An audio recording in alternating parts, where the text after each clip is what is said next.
Nós temos mais informações para você que está nos acompanhando.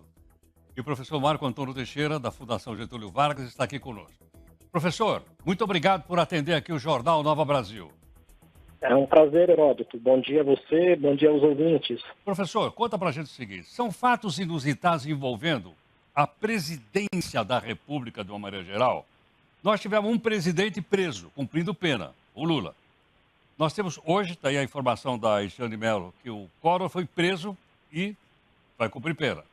O presidente Bolsonaro está sofrendo um processo que pode também resultar na prisão. Diz que pode, na prisão dele, se o Supremo assim entender.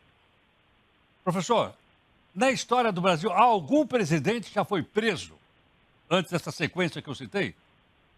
Olha, Heródoto, acho que nós esquecemos aí que o Temer, né, acho que lá em 2019, lembra? Ele Lembro, acabou ficando ali 4 ou 5 dias nas lembro. dependências da Polícia Federal por prisão preventiva também, né?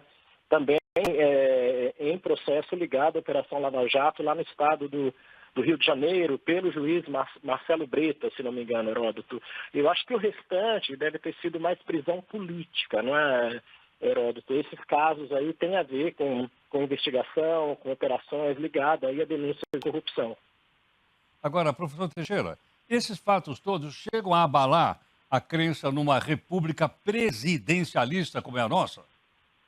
Olha, Heródoto, eu diria para você que sim, tá, porque é uma sequência muito próxima de casos, né? É bom nós lembrarmos, o Collor está sendo preso agora não por 1989, né, mas por 2010/14, né?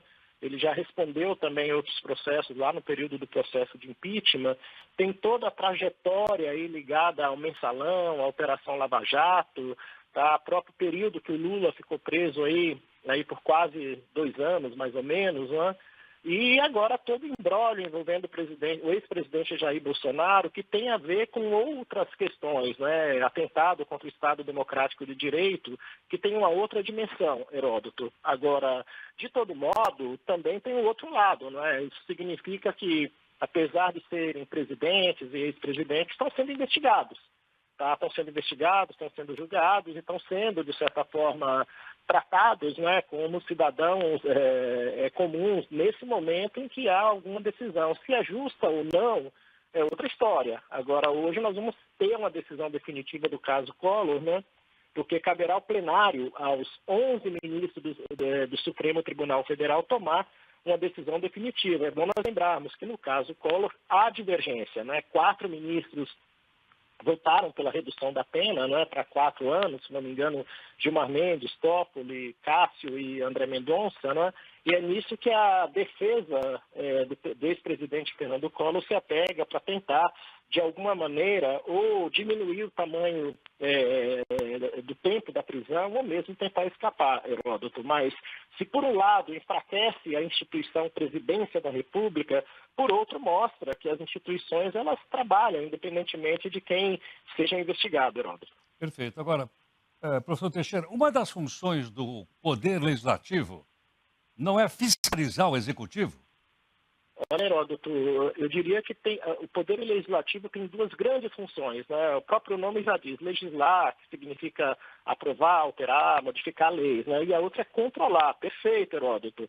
Agora, nós temos que lembrar o seguinte, o Legislativo é uma casa majoritária, né? Então, essa relação entre maioria e minoria importa muito para o presidente de plantão e muitas vezes acaba funcionando como uma espécie de capa de proteção, Heródoto, na medida em que há pouco compromisso dos parlamentares com a dimensão, digamos assim, republicana, da boa gestão do recurso público ou do controle do resultado das políticas públicas, né?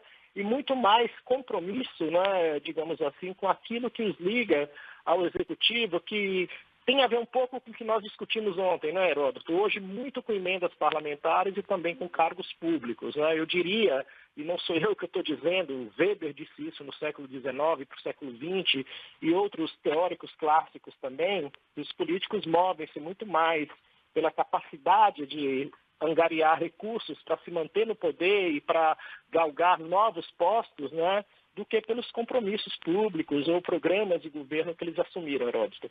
Professor Teixeira, diante dessa, vamos dizer assim, fragilidade, ou não sei se passageira ou permanente, da presidência da República, No passado, nós tivemos um plebiscito e perguntamos à população se eles queriam presidencialismo ou parlamentarismo. E a população optou pelo presidencialismo. Ainda que, pessoas, não, mas a Constituição de 88 é mais parlamentar, etc, etc. Há clima para se fazer um novo plebiscito, na sua opinião, ou está descartado?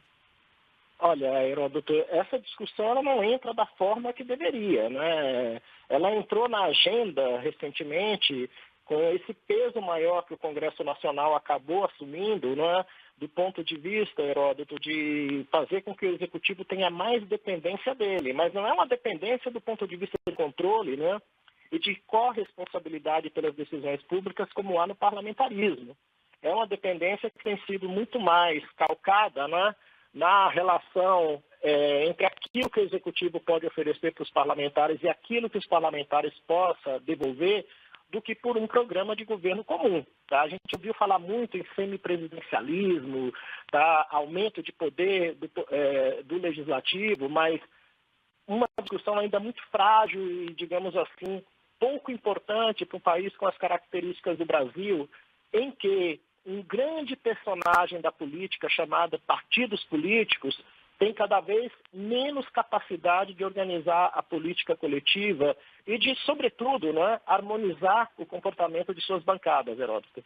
Perfeito. Professor, mais uma vez, muito obrigado. Por nada, Heródoto. E mais uma vez, vai Corinthians. Escapamos ontem. Um abraço. Professor Marco Antônio Teixeira aqui conosco, ele é professor da Fundação Getúlio Vargas. Olha, ficou mais claro, mais interessante, mais didático e histórico o professor explicar para a gente, para você formar também sua própria opinião a respeito do assunto. E opina daqui, opina de lá, quem opina é você, logicamente. Né? A gente traz aqui as explicações para você formar a sua opinião, conversar com as pessoas. E olha, isso não exclui já um verdadeiro bombardeio que está acontecendo na internet. Já uma movimentação enorme na internet. Vou dar um exemplo para você que está aqui no site do Poder 360. Deputados federais reagiram nas redes sociais com críticas e comemorações à ordem de prisão para o ex-presidente e ex-senador Fernando Collor, determinada ontem à noite pelo ministro do Supremo Tribunal Federal, como foi explicado pela Ediane. Ele está condenado a 8 anos e 10 meses, etc. A deputada Érica Hilton ironizou e escreveu no seu perfil do X. Olha o que ela escreveu. Tchau, querido. Ela escreveu, tchau, querido. Bye, bye. Tchau, querido. Ela, vai dita pelo presidente Luiz Inácio, para se despedir da ex-presidente Dilma, numa ligação divulgada por meio de grampo eletrônico durante as investigações da Lava Jato e depois usada pelo movimento a favor do impeachment da petista. Então ele foi restaurado também. E, logicamente, você vai comentar com isso, e o que prevalece aqui sempre é a sua opinião.